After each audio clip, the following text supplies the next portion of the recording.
Alcance. El alcance de la norma nos habla de la responsabilidad que tiene el auditor de aplicar el concepto de importancia relativa, esto durante el proceso de la planificación y la ejecución de la auditoría de los estados financieros. Para que el auditor pueda aplicar este concepto de importancia relativa, debe, como primer paso, determinar. Una nota importante que nos hace o una referencia que nos hace la norma es que en la NIA 450 nos explica la forma en la que debemos aplicar la importancia relativa para evaluar los siguientes efectos. Como punto número 1, las incorrecciones que identificamos en la auditoría. Estas incorrecciones son las que durante el proceso nosotros como auditor podemos determinar. Y en base al concepto de importancia relativa, podemos determinar cuáles son las que le vamos a presentar al cliente para que posteriormente a eso realice la corrección.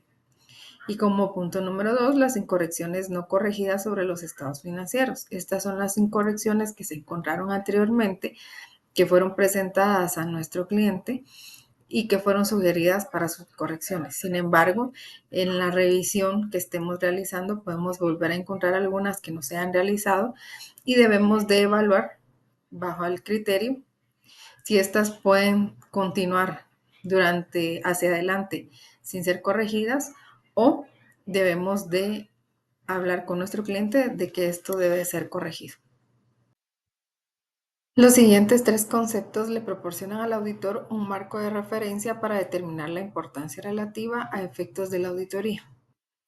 Las incorrecciones, incluidas las omisiones, se consideran materiales si individualmente o de forma agregada pueden razonablemente influir en las decisiones económicas que los usuarios toman basados en los estados financieros. En este punto, nosotros con el concepto de importancia relativa podemos determinar si las incorrecciones que hemos encontrado son relevantes y esto puede llevar a que los usuarios de los estados financieros puedan tomar decisiones que en un futuro puedan ser incorrectas. Los juicios sobre la importancia relativa se realizan teniendo en cuenta las circunstancias que concurren y se ven afectados por la magnitud o la naturaleza de la incorrección o por una combinación de ambas. En este punto debemos de evaluar nuestros hallazgos tomando el criterio de su magnitud o la naturaleza, evaluando qué tan incurrente puede ser, desde dónde se deriva y qué tan influyente puede ser en la toma de decisiones. Los juicios sobre los asuntos que son materiales para los usuarios de los estados financieros se basan en la consideración de las necesidades comunes de información financiera de los usuarios o en su conjunto. No se tiene en cuenta el posible efecto que las incorrecciones puedan tener en usuarios individuales o específicos. La determinación de la importancia relativa por el auditor se da por el ejercicio del uso de su juicio profesional y este se ve afectado por la percepción de las necesidades de los usuarios financieros. La importancia relativa determinada en el momento de la planificación de la auditoría no nos establece necesariamente una cifra que por debajo de ella vamos a hacer una clasificación de las incorrecciones no corregidas, individuales o de forma agregada. Siempre se van a considerar inmateriales. No es factible diseñar procedimientos de auditoría específicos para detectar todas las incorrecciones que pueden ser materiales solo por su naturaleza.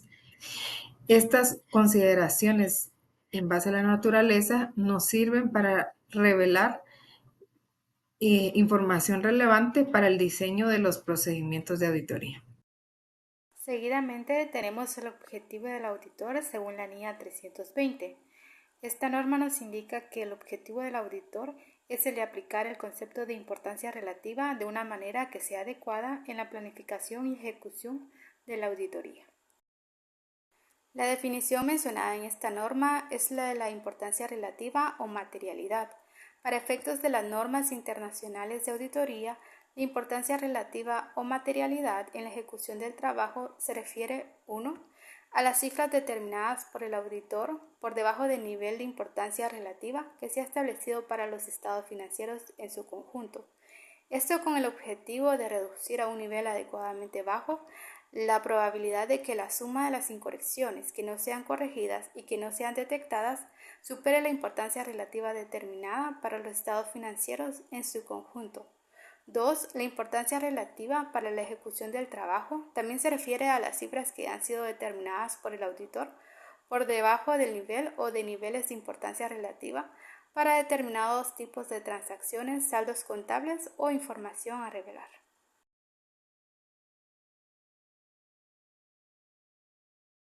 Los requerimientos. Ahora bien, una de las obligaciones que tiene el auditor va a ser determinar la importancia relativa para los estados financieros y para la ejecución del trabajo al planificar la auditoría. A la hora de establecer una estrategia global, el auditor debe determinar la importancia relativa para los estados financieros en su conjunto, si en las circunstancias específicas de la entidad hubiera algún tipo o ya sea tipos determinados de transacciones, saldos contables o la información a relevar, que en caso de contener incorrecciones por importes inferiores a la importancia relativa para los estados financieros en su conjunto, esta cabría razonablemente prever que influyera en las decisiones económicas que los usuarios toman basándose en los estados financieros.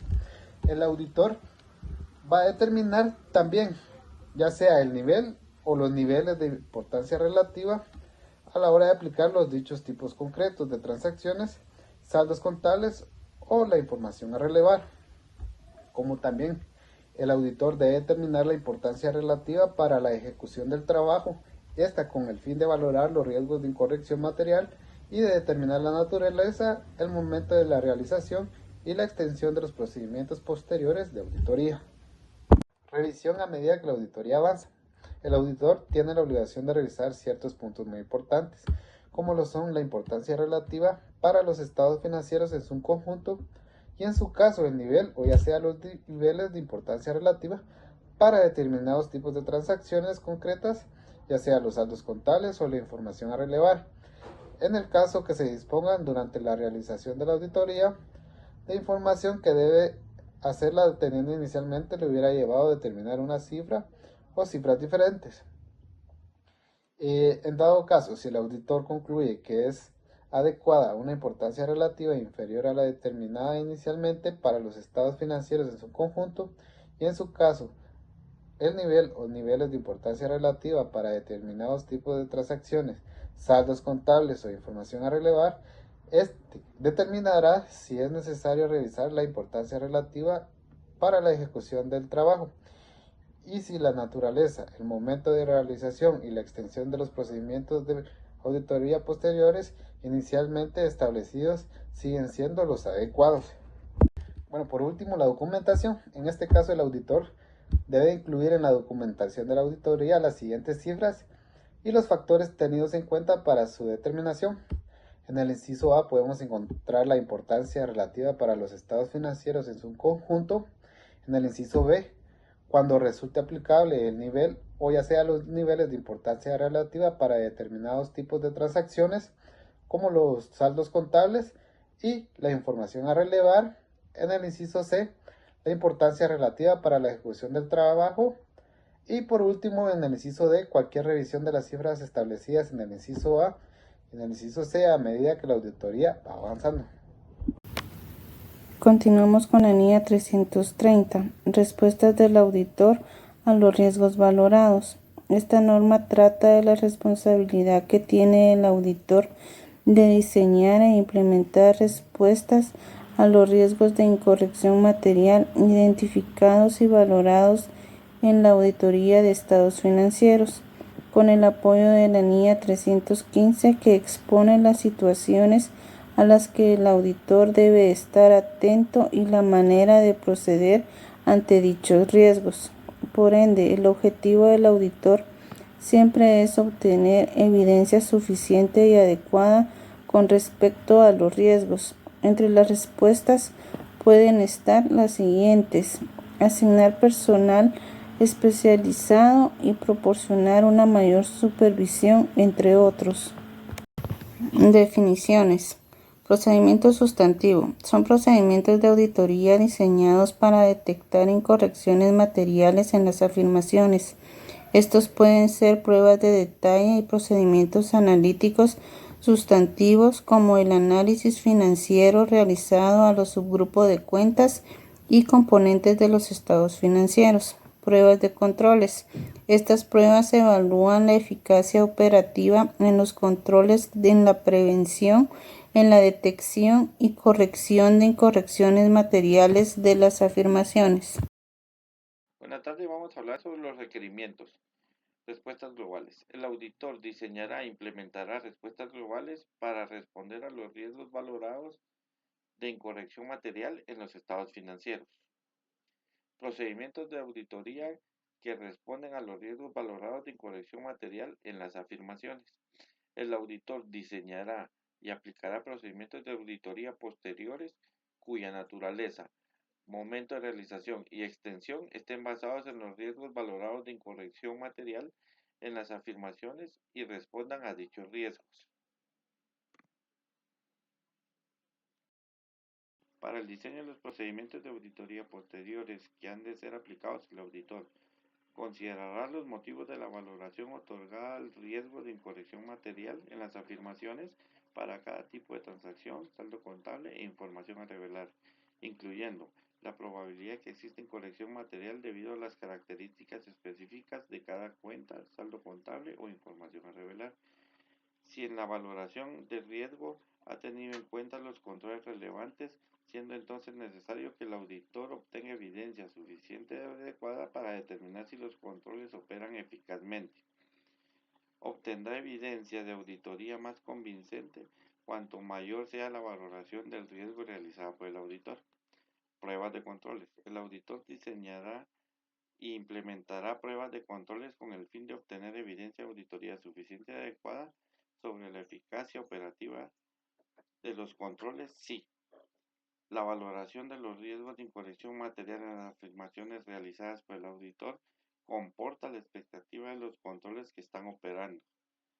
Los procedimientos sustantivos por sí mismos no pueden proporcionar evidencia de auditoría suficiente y adecuada en las afirmaciones. El diseño y aplicación de pruebas de controles, el auditor obtendrá evidencia de auditoría más convincente cuanto más confíe en la eficacia del control. Naturaleza y extensión de las pruebas de controles. Para el diseño y aplicación de las pruebas de controles, el auditor realizará indagaciones en combinación con otros procedimientos de auditoría con el fin de obtener evidencia de auditoría sobre la eficacia operativa de los controles. Determinará si los controles que van a ser aprobados dependen de otros controles y si este es el caso, si es necesario obtener evidencia de auditoría que corrobore la eficacia operativa de los controles indirectos. Momento de realización de las pruebas de control. El auditor realizará pruebas sobre los controles en lo que respecta al momento en concreto o a la totalidad del periodo en relación al cual se tiene previsto confiar en dichos controles, con el fin de obtener una base adecuada para la confianza prevista por el auditor. Utilización de la evidencia de auditoría obtenida durante un periodo intermedio.